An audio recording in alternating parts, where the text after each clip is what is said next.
Hello everyone. In this video we will talk about interrupt. Okay, let's think. Why do interrupts happen? If computer only had one dedicated task, there would be no need for interrupts. However, most users want their computer to do more than one thing. Interrupts are used to serve the needs of various devices. Most devices, if unserved, would be overrun by incoming events or data.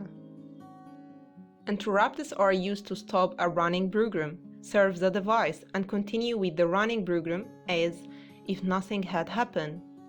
Interrupts are the fundamental building block of multitasking operating systems. Typically, a counter periodically generates an interrupt. The operating system uses this interrupt to perform housekeeping tasks like stopping a program and starting another.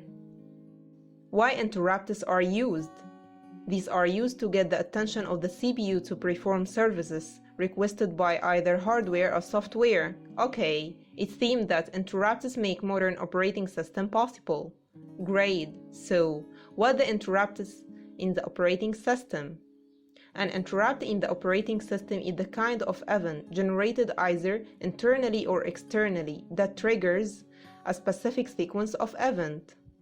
And here, I will explain on a smaller level. Hardware interrupt come from outside the operating system. On a computer, it may come from a mouse click, hardware disk, or even some form of failure.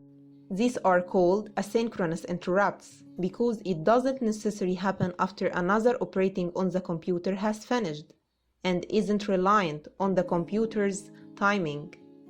But we first should know that asynchronous interrupt can happen at any time.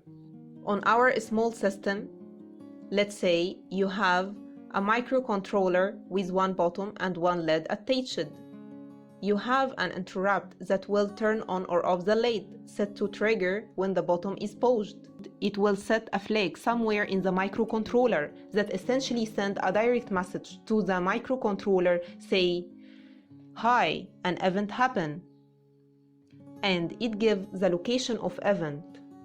Software interrupt, sometimes called exception, happen when the processor faces some strange or otherwise unexpected behavior when processing the software. These are considered synchronous because they occur within the timing of the computer and aren't dependent on any external source to occur. Finally, how does an operating system handle interrupts? An operating system usually has some code that's called an interrupt handler. The interrupt handler prioritizes the interrupts and saves them in a queue if more than one is waiting to be handled. The operating system has another little program called a scheduler that figures out which program to control next. And thank you for watching this video.